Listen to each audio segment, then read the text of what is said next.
श्री हरिवंश, राधे राधे महाराज जी।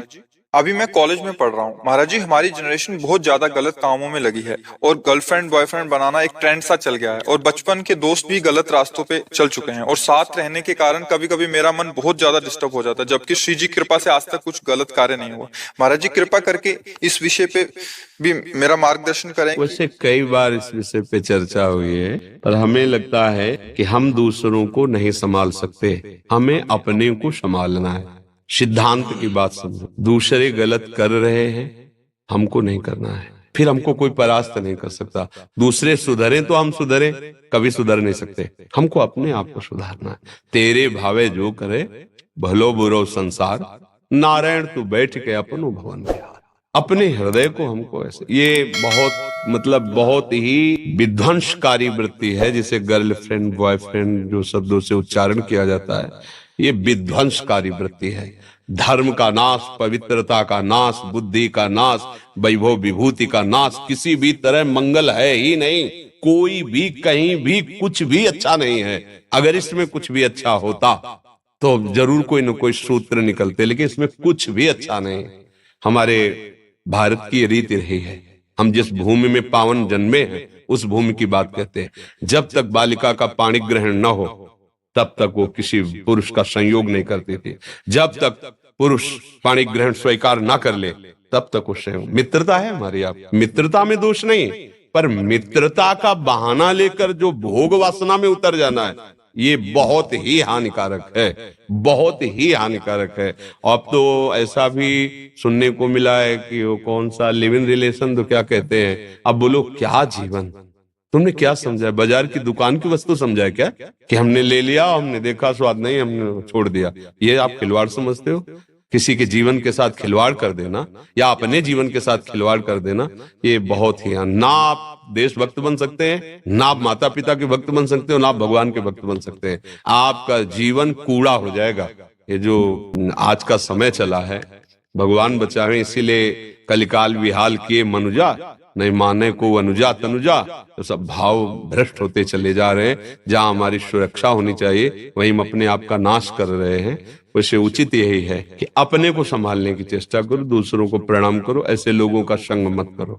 दोस्त बनाना, हम कह रहे हैं पूरे विश्व को दोस्त बना सकते हैं। कबीरा खड़ा बाजार में सबसे पूछत खैर, अपनी सबसे दोस्ती नहीं किसी से बैर। सब मेरे भगवत स्वरूप मित्र हैं, सबको प्यार, सबको दुलार, सबको सुख पहुंचाने की भावना। लेकिन जहां दूसरे से सुख लेने की भावना में मित्रता का नाटक किया जाता है, वहां नाश प्रकट हो जाता है। नाश शब्द, वो तुम्हारे संयम का नाश, तुम्हारी इंद्रियों की पवित्रता का नाश, तुम्हारी बुद्धि का नाश, सर्वनाश कर देता है। और नए बच्चे जैसे जुड़े ना, तो उन्होंने बताया हमारे समय में तो ऐसा था ही नहीं।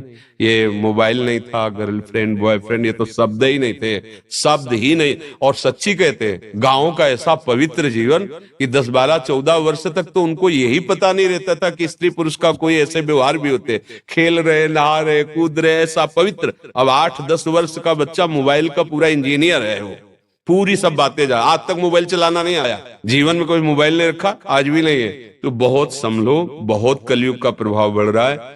मोबाइल के द्वारा गंदी बातें देखने की सुविधाएं हो गई हैं, और दोस्तों के द्वारा तो टॉर्चर किया जाएगा। हमारे दोस्त लोग हमको ऐसा, तो मुझे लगता है कि ऐसी दोस्ती तो नहीं है, ऐसा व्यवहार तो ठीक नहीं है। अच्छा, आज आपसे दोस्ती हुई, वो आगे एक शब्द और बता रहे थे, वो रोक देने को क्या कहते हैं? दोस्ती को रोक देने को क्या कहते हैं? अब बोलो ये, अब वो दूसरे से अगर आप अपनी शास्त्रीय भाषा में इस व्यवहार को घुमा के पूछो तो क्या कहोगे? अगर घुमा के पीछे बैक में आओ और महापुरुषों के वचनों से पूछो, तो अगर वो शब्द उच्चारण करेंगे ना, तो वैसे चोट लगेगी आपके हृदय में कि कितना गिरा हुआ शब्द कहा जा रहा है। इसको क्या कहते हैं जानते हैं? पीछे के शब्दों में शास्त्रों में पढ़ लेना। आज जिसे तुम खिलवाड़ समझ रहे ना, इससे ब्रेक किया, क्या ब्रेकअप? हाँ ब्रेकअप। और दूसरे से फिर मित्रता, फिर उससे, फिर तीसरे से, फिर चौथे से। तो अब हम क्या उस शब्दों को बोले? आप लोग अपने मन और बुद्धि को डांट नहीं सकते हो, इतने गंदे आचरण कर रहे हो। जब आप गृहस्थी में जाओगे तो आपकी क्या निष्ठा होगी? रोज अलग अलग होटल से भोजन मंगाओ, फिर एक रसोई में तुम 1 महीना खा के दिखाओ, नहीं खा पाओगे। चाहे जितना अच्छा भोजन बने, मन कहेगा कि आज होटल से लाओ, आज ब्रजवासी वाले होटल से लाओ, कल उस ढाबा से लाओ, क्योंकि दुष्ट रसेंद्री ये चंचल हो गई। फिर अन्य इंद्रियां जिनको आप चंचल कर रहे हो, फिर क्या होगा? फिर जीवन व्यर्थ हो जाएगा। इसलिए पवित्र गृहस्थ धर्म या भगवत आराधना जो भी, ये सब भगवत प्राप्ति के लिए है। जैसे पति पत्नी का है ना, ये भगवान की पूजा के लिए। सृष्टि वर्धन जो सेवाएं हैं वो होंगी, और दोनों मिलकर के खूब धर्म से चलो और भजन करके दोनों भगवत प्राप्त हो जाओ। ऐसा थोड़ी कि गंदे आचरणों के लिए है कि खूब, ऐसा नहीं, ऐसा नहीं। बहुत बहुत अब समय बहुत खराब हो रहा है।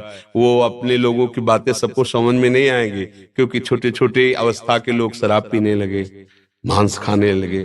ऐसे वीआईपी मत बनो कि तुम जीने लायक न रहो। देख लेना, आप खुद अपने जीवन को देख लेना एक दिन, क्योंकि तुमने मनोरंजन किया ना, तुम्हारे जीवन में मनोरंजन उतरेगा, तुम देखोगे। फिर लोग कहते हैं कि आप तो बाबा जी हो, आप तो समझा देते हो, लेकिन आपके ऊपर बीती है क्या? वैसे आपके ऊपर भी आपके ऊपर तो बीती नहीं, क्योंकि लड़का बच्चा परिवार तो है नहीं, तो उपदेश देना तो सहज है। ऐसी बात नहीं है। हम जब बात करते हैं आपके चित्त में चित्त लगा के बात करते हैं, उस समय आपके हृदय में जो होता है वही मेरा हृदय अनुभव करता है, तभी बोलते हैं। संतों का जो अनुभव होता है वो आपके विषय की, जैसे आपको लगा मेरे मन की बात कह दी, तो ऐसे नहीं होता। आपके मन और हमारा मन तदात्म हुआ और उस समय उसने अनुभव किया, ऐसी स्थिति होती, उसका वर्णन कर रहे हैं।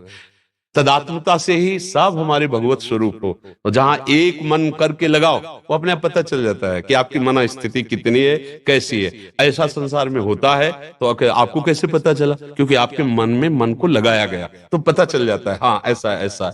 बच्चा भगवान की कृपा है जो आपके अंदर ऐसा प्रश्न है, अपने आप को बचाओ। ये बिल्कुल ठीक नहीं है, ना संसार के मार्ग के लिए और ना भगवान के मार्ग के लिए। संसार के देखो, अगर संसार में भी कहीं सुख मिलता है तो प्रेम से मिलता है, पक्का समझना। पति पत्नी में एक अगाध प्रेम हो तो जीवन एक सुखमय, भले नमक रोटी हो। देखो गृहस्थी में भी नमक रोटी है, कोई अच्छी व्यवस्था नहीं, लेकिन दोनों मुस्कुरा रहे हैं, दोनों एक दूसरे से प्यार करते हैं, ठीक धर्म से चलते हैं, बढ़िया गृहस्थी। अब वो प्यार कैसे करे? प्यार की भूमिका तो पहले ही नष्ट हो गई, अब रह क्या गया है? अब तो खोखला जीवन है। अब क्या होगा? अशांति, वृत्तियां व्यभिचार में प्रवृत्त। ये जो आजकल सुनते हो ना, ऐसा ऐसा ऐसा हुआ, कई लोगों ने मिलकर ऐसा ऐसा, कैसे अत्याचार कोई कर सकता है? कितना हमारा हृदय अपने शरीर को प्यार करता है, हम ऐसे ही शरीर वालों के साथ कैसा व्यवहार करते हैं? क्या ये हमारा हृदय देखो कितना कठोर, कितना गंदा हो गया। अगर हमारी बहन को कोई गंदी दृष्टि से देख ले तो हमें बर्दाश्त नहीं होगा, और दूसरे की बहन के साथ हम क्या व्यवहार करते हैं वो मुझे बर्दाश्त हो जाता है। कैसी बुद्धि निम्न कोटि की, नीच कोटि की हो गई। इसलिए संभालो, अपने जो साथ हो उनको भी संभालो, जो संभल पाए, नहीं तो आप चलो। ये मार्ग अपने आप के संभालने का है। प्रभु मैं घर से मतलब पहली बार अकेले कहीं बाहर जाने के लिए निकला हूँ, और प्रभु आपके दर्शन से बढ़िया है। बस गंदे आचरणों में ना भागना, संत संग मिल गया है, पर रहो माता पिता की आज्ञा में। और हाँ, और बिना सूचना दिए माता पिता को कहीं मत आना जाना। देखो माता पिता सबसे बड़े परमात्मा है हमारे, वो गुरु हैं, सबको मानना चाहिए।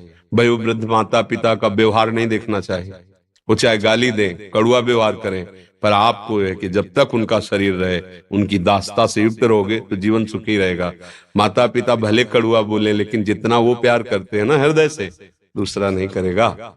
मचा जितना दुख हो, जब माँ ऐसे हृदय से लगा लेती ना तो एक असीम आनंद मिलता है। तो ऐसे माता पिता को सूचना देके उनकी आज्ञा में रहकर ही धाम आदि कहीं भी आया जाए, उनकी अनुमति ले ले और उनका आशीर्वाद ले ले, फिर यात्रा करे, फिर अपने जीवन को सतमार्ग में चलावे, अच्छा रहे।